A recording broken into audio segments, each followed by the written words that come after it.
Les pharmacies réquisitionnées, oui. Bon, 9 pharmacies sur 10 sont donc en grève. C'est une première depuis 10 ans. Rideau baissé pour alerter sur les pénuries de médicaments, les fermetures d'officines. Les professionnels réclament aussi une hausse des rémunérations. Dans de nombreuses villes, seuls les offices réquisitionnés par la préfecture resteront ouverts. Vous êtes pharmacien, peut-être racontez-nous votre quotidien. La France a perdu près de 2000 officines, paraît-il, en 10 ans. Pour les patients, vous avez de plus en plus de mal à trouver certains médicaments. Vous faites des stocks par sécurité. Écoutons Marie Coris, qui est enseignant-chercheur à l'Université de Bordeaux. Elle est interrogée par Laurent Tessier. C'est pas un phénomène récent, ni lié à la crise sanitaire. Alors, pour les médicaments, on parle beaucoup du paracétamol, de l'amoxicilline ou de l'Ozempic, etc. Et ce sont beaucoup et surtout des médicaments d'intérêt thérapeutique majeur qui sont concernés par les pénuries. C'est-à-dire des médicaments qu'on dit matures au sens où leur brevet est tombé dans le domaine public. Autre question posée par Laurent Tessier, toujours à Marie Coris, et je rappelle qu'elle est enseignant-chercheur à l'Université de Bordeaux. Pourquoi certains médicaments manquent ? Ces pénuries, c'est le résultat de 40 ans de mondialisation. Cela se traduit en fait concrètement par des délocalisations et des approvisionnements dans les pays low cost, Chine notamment. Cela nous rend dépendants, parfois à un seul fournisseur. Et il suffit en fait d'un problème dans une usine pour que le marché français soit directement impacté. Je vous propose d'écouter également Pierre-Olivier Variot. Il est président de l'Union des syndicats des pharmaciens d'officine et gérant d'une officine à Plombières-lès-Dijon. Il était invité ce matin d'Europe 1. Le nombre de fermetures de pharmacies s'est accéléré terriblement depuis le début de l'année, avec en janvier 36 fermetures, plus que le double de l'an dernier. Et si vous voulez, une des raisons est l'économie de l'officine.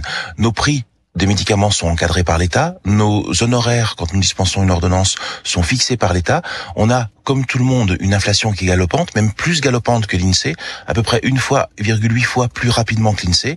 Et aujourd'hui, la baisse de marge corrélée à l'inflation, qui est énorme, fait que les pharmacies sont en difficulté. Et je vous propose d'écouter également Monsieur Variot sur les pénuries de médicaments.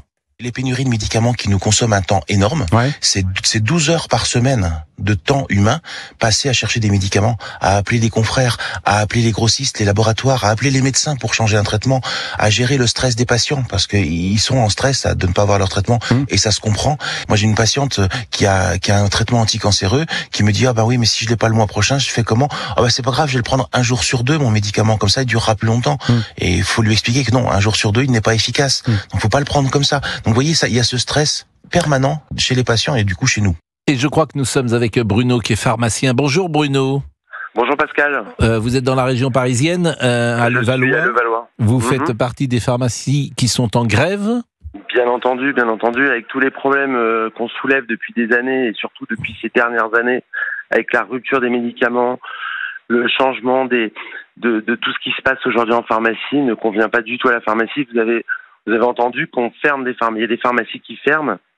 Et là, ça devient très grave entre la rupture et on veut aussi vendre des médicaments sur Internet ou dans les grandes surfaces. Et là, il y aura un vrai problème de responsabilité. Et nous, les pharmaciens, il ne faut pas oublier que nous sommes le dernier chaînon de la sécurité médicale en ville. J'imagine qu'on ne va pas vendre sur Internet des médicaments qui sont réservés à des cas très précis pour soigner des maladies qui ne sont pas les plus fréquentes, j'imagine. Évidemment, mais si vous voulez acheter quelques médicaments sur Internet, demain, peut-être ce sera possible si on ne se mobilise pas. Mais aujourd'hui, nous sommes les garants de la sécurité médicale. Mais vous avez parfaitement raison, et le pharmacien est essentiel. 2-3 petites questions avant de parler de la grève. Vous-même, vous êtes propriétaire de votre pharmacie ? Oui, on dit titulaire de la pharmacie. Titulaire. Il y a un numerus clausus pour les nombres de pharmacies en France ? Aujourd'hui, il y a 22 000 pharmacies à peu près en France. On a un maillage sur toute la France. Non, mais ma question, c'est-à-dire qu'une pharmacie ne peut pas venir à côté de vous, par exemple. Non, il y a une grosse... Depuis combien de temps vous êtes pharmacien ? Ça va faire une quinzaine d'années, 20 ans. Bon, et généralement, les investissements sont assez lourds. C'est-à-dire que pour acheter une pharmacie, j'imagine qu'il faut emprunter, c'est pas facile. Exactement. Je ne sais pas comment vous êtes arrivé dans cette pharmacie de Levallois. Au fur et à mesure, en achetant une petite pharmacie, en la revendant et en augmentant notre patrimoine pour pouvoir acheter la pharmacie de celle qu'on désire. Vous êtes combien à travailler dans cette pharmacie ? Nous, on est une dizaine de personnes à travailler dans ma pharmacie. Bon, tous les gens, par exemple, qui sont dans une pharmacie, tous les gens que je rencontre, par définition, quand j'y vais, ils sont pharmaciens, tous. Alors, il y a des pharmaciens dans une pharmacie, évidemment, en fonction du chiffre d'affaires, et des préparateurs. Donc, toutes les personnes qu'on embauche dans les pharmacies sont diplômées. Et c'est là où le problème est, c'est que si on vend en grande surface des médicaments, nous, on a une responsabilité. Il y a des pharmaciens, il y a un conseil. En grande surface, si je vais chez Leclerc, qui va conseiller, qui va pouvoir vendre et qui va faire attention. Mais j'entends bien, mais ça, je pensais pas que c'était une des motivations de la grève. Ça, j'avais pas le sentiment que vous étiez. Ça fait partie des problèmes récurrents. Parce que ce dont on parle essentiellement, c'est deux choses, c'est votre rémunération et c'est la pénurie. Alors, j'ai du mal à savoir quel est le plus important pour vous. C'est cette pénurie de médicaments qui fait que vous êtes en grève ou c'est vos marges qui ne sont pas assez importantes? Je vais vous dire, on a 3-4 points, comme toujours, pour les raisons de grève, mais ça fait des années qu'on en discute, et si vous voulez, on rajoute, c'est un millefeuille qu'on rajoute, les problèmes se rajoutent les uns aux autres. On a connu le Covid, on s'est battu, on a compté sur le pharmacien, et aujourd'hui on veut ubériser la pharmacie, en refilant les médicaments soit par Internet, soit par la grande surface. Mais ça, vous parlez beaucoup de ça, mais j'ai l'impression que c'était peu dans le débat. Par exemple, ces dernières heures, je n'ai pas, je le répète, entendu que les médicaments allaient être vendus ou par Internet ou dans les supermarchés. J'ai pas entendu ça. Que l'aspirine aujourd'hui n'est pas vendue, qui est un médicament le plus simple du monde. Et le paracétamol n'est pas vendu, que je sache, en pharmacie. Non, aujourd'hui non, mais il y a. Mais la menace, elle viendrait de qui, de quand, de quoi? Du gouvernement. Mais j'ai pas entendu que le ministre de la Santé souhaite vendre des médicaments, dans les grandes surfaces. C'est un bruit qui court et on se méfie. Vous savez, le pharmacien. Oui, mais bon, restons sur la pénurie de médicaments, qui est un vrai problème, effectivement. Ah, oui. Alors, vos rémunérations, vous êtes payé, vous avez un pourcentage, j'imagine, sur chaque médecin. Sur chaque médicament, vous avez 50 centimes en plus du prix du médicament, qui est une rémunération pharmacien. Et en fonction de l'âge, quand vous dépassez les 70 ans, vous avez 1,50 € en plus pour la délivrance et l'explication du médicament aux personnes âgées. Mais tout ça fait que le prix du médicament peut baisser, et il baisse chaque année, puisque l'État doit faire des économies. Mais moi, ce qui me frappe, c'est qu'il est très peu cher, souvent, les médicaments. Parfois, tu prends un collier ou n'importe quoi, tu payes 2,20 €, etc. Je suis toujours frappé combien les médicaments sont très peu chers en France. Alors, j'ai accès à des médicaments sans doute basiques, mais je me dis souvent, effectivement, et tant mieux d'ailleurs pour nous, mais il y a des médicaments sans doute qui sont extrêmement chers pour des maladies rares et des maladies longues, mais le tout venant me paraît assez peu cher. Est-ce que je me trompe ou pas? Alors, vous vous trompez pas, mais par contre, il y a quelque chose qui est quand même dingue, c'est que le médicament n'a plus de prix. Il n'y a plus de vignette sur les médicaments. Vérifiez vos boîtes de médicaments. On a supprimé la vignette depuis quelques années. Donc, si vous voulez, le médicament n'a plus de valeur. Donc, les gens consomment des médicaments sans connaître vraiment le prix. Donc, il n'y a pas de prise de conscience en fonction du prix. Il y a peut-être parfois des abus de certains patients, on le reconnaît, mais voilà, ce qui est fou, c'est que on délivre des boîtes de médicaments sans prix. Personne ne le sait, à part si vous regardez derrière votre ordonnance, où le pharmacien a imprimé le prix des médicaments qui donne le détail. Et c'est là aussi, on trouve que c'est un peu dommage de pas prendre conscience aux clients de connaître le prix du médicament qu'ils utilisent. Mais vous avez parfaitement raison, et c'est un problème aussi de psychologie que tout ne... Moi, je pense qu'il y a un problème là-dessus, j'espère que je ne vais pas choquer les uns et les autres, mais et beaucoup de médecins disent ça, la médecine, elle a un prix. Et aujourd'hui, on habitue les gens à ne pas payer. Est-ce une bonne chose ou pas? Je n'en suis pas certain. Parce qu'effectivement, les médecins, la médecine, elle a un prix, bien évidemment. Et les gens partent aujourd'hui, ils ne payent pas, notamment à l'hôpital, ils ne payent rien. Bon, est-ce une bonne chose ou pas? Je le répète, je n'en sais rien. Bon, Bruno, merci. Merci Pascal. Merci et bon courage à vous aussi. Bah non, je vous en prie. On va essayer de pas tomber malade aujourd'hui. On va éviter. Cher Géraldine. Moi, j'ai mon stock à la maison. Vous avez votre stock? Oui, de paracétamol. Vous faites des stocks de pharmacie? Oui, ça m'arrive. Je sais pas si c'est une bonne chose à faire. C'est vrai que c'est-à-dire que est-ce que vous avez une armoire à pharmacie? À pharmacie, oui, j'ai une petite armoire avec une petite étagère avec tous mes médicaments. Tous vos médicaments? Ceux de ma fille, les miens aussi. Voilà. Et est-ce que vous faites attention à la date de péremption? Toujours. Ah oui, parce que Monsieur Boubou. Il y a une date de péremption? Ah oui? Non, mais pas sur les médicaments. Mais si. Évidemment. Après, est-ce qu'elle est valable? Est-ce qu'on peut pousser un petit peu quelques mois? Oui, Monsieur le pharmacien? Monsieur Bruno, la date de péremption, faut la respecter toujours ou elle est oui, parce que vous perdez de l'efficacité du médicament quand vous dépassez la date de péremption. Ah oui, mais ça risque rien. Oui, on sera pas malade, quoi. Non, vous risquez rien. C'est l'efficacité qui diminue. Est-ce que sur les êtres humains, il y a également une date de péremption? C'est une question qu'on peut se poser. Ça serait quand on voit Pascal, on sait que oui. On aurait une date de péremption sur le front là, 2028. Ah, bon, bah dites non, il vous reste combien de temps, vous? Ça serait bien. Ça serait original. Bon, merci Monsieur Bruno. Merci une nouvelle fois. Au revoir. Au revoir. Non, mais c'est vrai qu'il faut faire attention parce que vous pouvez avoir dans votre armoire à pharmacie des choses, si vous les prenez, si vous avez une aspirine de 72, à mon avis, votre mal de tête, vous allez le garder pendant longtemps. On aura plein de boutons partout. 01 80 20 39 21. Exactement. Oui. Bon, Monsieur Lafitte, tout va bien? Oui, tout va bien. J'ai aussi une armoire à pharmacie. Bah oui, j'entends bien, mais je ne me sens pas en ce moment en pleine forme là. Ah si, il est bien. Il est bien revenu. Ouais. Vous ne faites pas une petite programmation musicale qui nous plairait, par exemple sur la pharmacie. Il y a des nombreuses chansons sur la pharmacie. Il y a des gens. J'aurais pu vous mettre des chansons, bien effectivement. Sûr, Pharmacie, je t'aime, qui avait chanté longtemps. Pharmacie, je t'aime. Et puis celle-ci. J'ai la rate qui se dilate, j'ai le foie qui est pas droit, j'ai le ventre qui se rentre, j'ai le pylore qui se colore, j'ai le gosier anémié, l'estomac bien trop bas et les côtes bien trop hautes, j'ai les hanches qui se démangent, j'ai les pigastres qui s'encassent. Voilà, tout est prévu. Qui chantait ça? Ouvrard, Gaston Ouvrard. Bien sûr. Alors, comique troupier à l'époque. Comique troupier. Et c'était le surnom qu'on leur donnait puisqu'il était militaire. Et la grande tradition est prolongée par notre ami Olivier Guénec. Nous sommes avec Fabien qui est là. Bonjour Fabien, qui est conducteur de car et qui avait peut-être l'intention aujourd'hui d'aller dans une pharmacie. Vous vouliez en tout cas commenter cette actualité. Bonjour Fabien. Oui, bonjour Pascal. Non, j'avais pas l'intention d'aller dans une pharmacie. C'est juste qu'il y a certaines questions que je me pose. Bon, on va pas leur en vouloir d'être en grève puisque, contrairement aux abonnés de la grève habituelle, c'est-à-dire SNCF, RATP, Aiguilleurs du Ciel et Air France, eux, ça leur arrive pas très très souvent.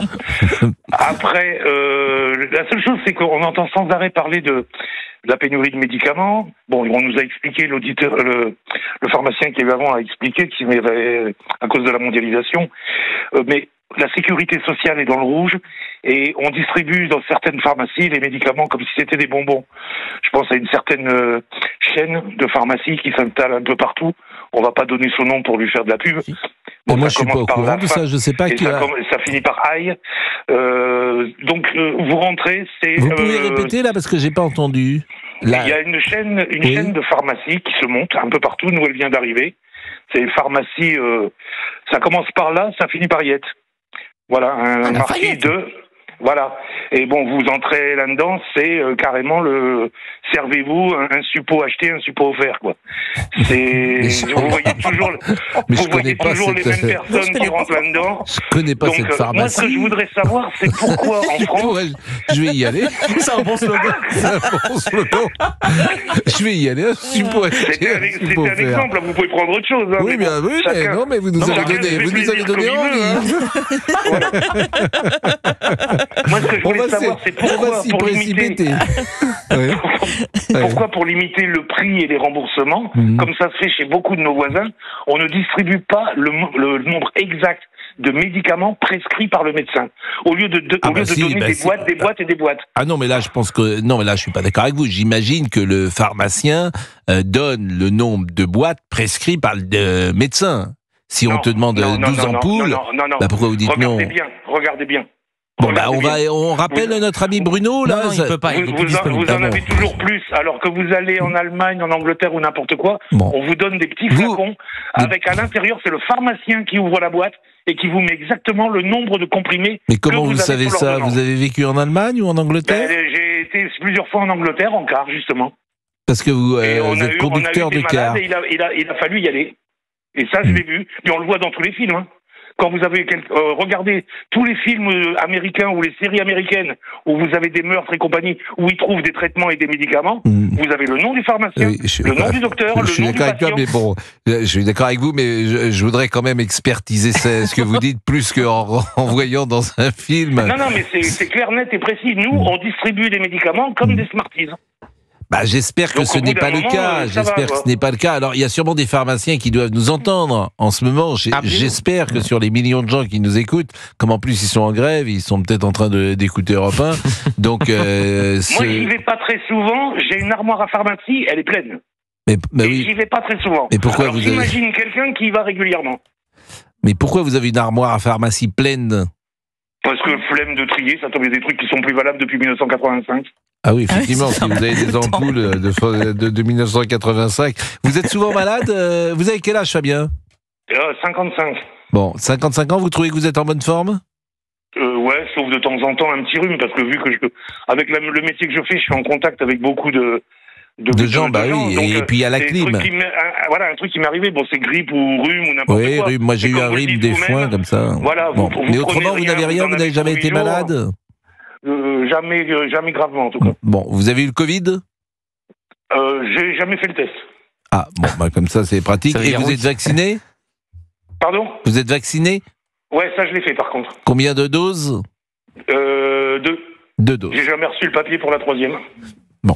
Écoutez, restez avec nous et puis on va essayer peut-être, je sais pas, on avait prévu effectivement de parler ensuite des arrêts maladie, mais finalement, les arrêts maladie et la Cour des comptes qui veut arrêter d'indemniser, le gouvernement a dit non, hein. Donc, je veux pas dire que le sujet tombe, mais il y a eu une prise de position aujourd'hui, c'est la Cour des comptes qui a dit ça, mais Attal, où le gouvernement a fait dire, Monsieur Tessier, c'est non.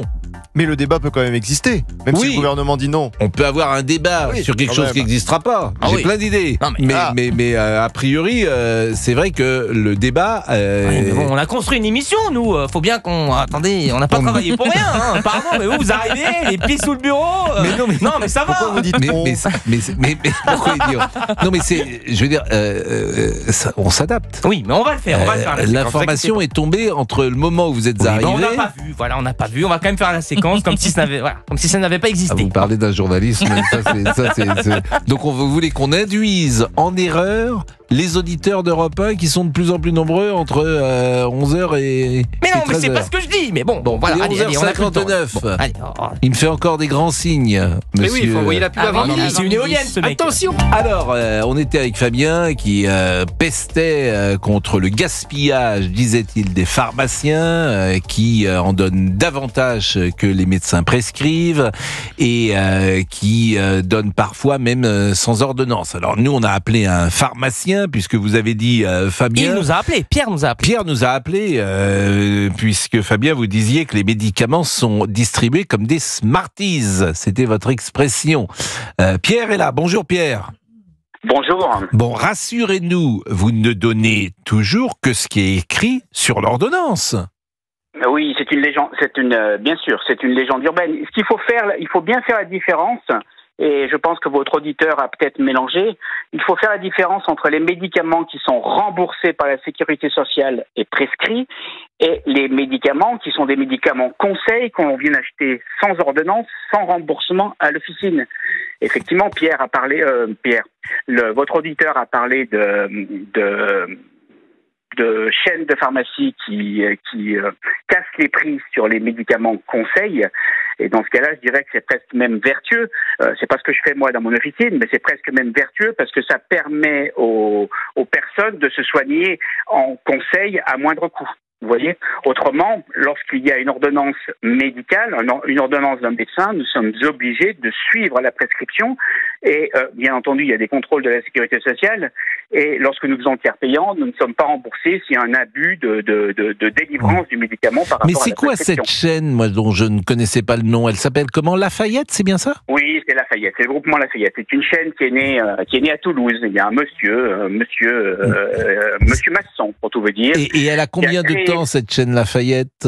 Oh, je dirais elle doit avoir une vingtaine d'années. Ah oui, effectivement, je suis très en retard parce que moi, je ne connaissais pas ces pharmacies dans Paris. J'ai pas le sentiment de les avoir vues. Il y en a beaucoup dans Paris. Il y en a une dans chaque grande ville et à Paris, vous devez en avoir 7 ou 8. Bah écoutez, sans doute. Alors, Fabien, est-ce que vous êtes content de cette réponse de Pierre ou est-ce que vous avez quelque chose à ajouter? Non, je faisais la différence entre les deux, je me suis pas trompé. Moi, la dernière fois que j'ai eu un traitement, mais c'est pas de leur faute, aux pharmaciens. Hein. Les médicaments sont faits comme ça.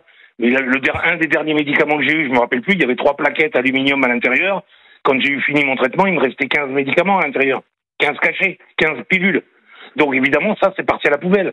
Donc après, voilà, c'est... Comment ça se passe, ça, Pierre? Comment vous réagissez lorsque vous entendez... C'est simple, vous avez deux types de traitements. Vous avez un traitement aigu et un traitement chronique.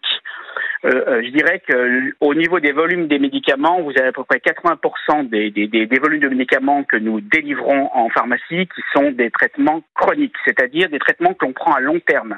Et dans ce cas-là, il n'y a aucun gaspillage puisque nous avons éventuellement, soit des boîtes de 30, soit des boîtes de 90 et la personne va prendre son antihypertenseur, va prendre son antiarythmique, va prendre son médicament pour le diabète toute sa vie, je dirais, ou une grande partie de sa vie jusqu'à ce qu'elle soit soignée. Et donc là, il n'y a aucune... oui, mais là, c'était un traitement aigu, Pierre, manifestement. Alors, Fabien, c'était pour un traitement aigu que vous aviez... Oui. Donc, il restait... Là, c'est un cas concret où, manifestement, il y avait plus de médicaments Les traitements aigus, la plupart du temps, dans 95% du temps, les médecins adaptent la prescription avec le boîtage au niveau du médicament. C'est logique. Un exemple, par exemple... Oui, mais je suis d'accord, Pierre, mais là, en l'espèce, il y en avait 15 en plus. C'est tout, c'est ce que vous dit Fabien. Bien sûr, mais... bien sûr, vous me dites bien sûr, mais vous me disiez que ça n'existe pas. Et Fabien, il rapporte qu'il y avait... Très peu souvent, parce que les boîtages de traitements aigus sont faits en fonction. Un antibiotique, par exemple, vous avez des boîtes de 7, des boîtes de 14. Il se trouve qu'un antibiotique, soit le traitement est de 7 jours, soit le traitement est de 14 jours. Alors, il y a quelques médecins qui mettent des traitements de 6 jours, vous comprenez? Bon, je suis d'accord, mais on ne vous mettra pas d'accord là-dessus. Bon, merci en tout cas, Pierre, d'avoir réagi. Vous êtes en grève vous-même aujourd'hui? Oui, je suis en grève. Alors, pourquoi on est en grève? Il faut savoir qu'on assiste de plus en plus dans le monde médical à une financiarisation du monde médical. C'est-à-dire qu'à l'heure actuelle, une petite pharmacie n'est plus viable. Donc c'est pour ça qu'il y a beaucoup de pharmacies qui ferment pour se faire acheter par le concurrent, qui ferment parce qu'elles ne trouvent pas de repreneurs. Et à l'heure actuelle, toutes les missions qu'on nous demande et le fait que le prix du médicament soit très peu cher, il faut faire du volume, vous comprenez. Et donc on a dans les villes, on le voit pas trop parce que dans les villes, au lieu d'avoir une pharmacie tous les 500 mètres, vous avez une pharmacie tous les 800 mètres. Mais c'est dans les villages et c'est dans les campagnes que ça va poser problème. Vous comprenez? Écoutez, merci. Les petites pharmacies ne sont plus viables à l'heure actuelle. Merci. Moi, je me demande pourquoi la boîte fermée, on ne peut pas la ramener en pharmacie, nous dit une auditrice. C'est-à-dire ? C'est-à-dire que lorsque on ne l'a pas utilisée, peut-être qu'on peut la ramener, je ne sais pas, même si elle n'a pas été ouverte. Bon. Mais c'est pas le bon coin, la pharmacie. Non, je me prépare par rapport à ça. C'est très important parce qu'on ne sait pas si la boîte n'a pas été ouverte, si elle n'a pas été recollée, on ne sait pas ce qu'il y a eu. Il faut savoir que le réseau de pharmaciens, le réseau de pharmaciens, ça permet de garantir une inviolabilité sur le médicament. Bon, écoutez, merci beaucoup. Et puis, moi, j'ai appris donc cette chaîne de pharmacie là, qui amuse la galerie. D'ailleurs, pas mal, qui amuse la galerie. Ouais, pas mal. Vous êtes en forme, c'est bien. Et je remercie Pierre et je remercie également Fabien. Alors, j'ai l'impression que notre ami qui s'adapte beaucoup, notre ami Tessier, a zappé le sujet finalement sur... Oh non! Les 8 jours, vous l'avez zappé? On va parler tennis à la place? Oui, vous vouliez, c'est pour ça.